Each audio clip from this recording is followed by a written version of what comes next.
જામનગરથી મહત્વના સમાચાર સામે આવ્યા જ્યાં જામનગરમાં એસજીએસટી દ્વારા મોટા દરોડા પાડવામાં આવ્યા છે। બોગસ બિલિંગનું કૌભાંડનો પર્દાફાશ થયો છે જ્યાં 23 કરોડ 8 લાખની ખોટી આઈટીસી મેળવવાના કેસમાં પિતા પુત્ર ઝડપાયા છે। 50 કલાકની મેરેથોન તપાસ બાદ એસજીએસટીની મોટી કાર્યવાહી સામે આવી જ્યાં ભંગારના વેપારની આડમાં કરોડો રૂપિયાની કરચોરીનો ખુલાસો થયો છે।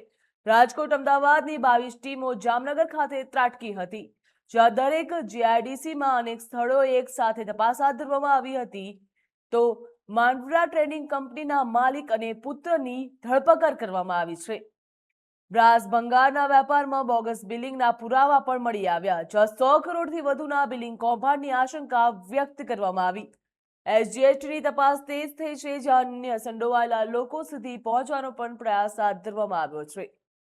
ભંગારના વેપારની આડમાં કરોડો રૂપિયાની કરચોરીનો ખુલાસો થયો।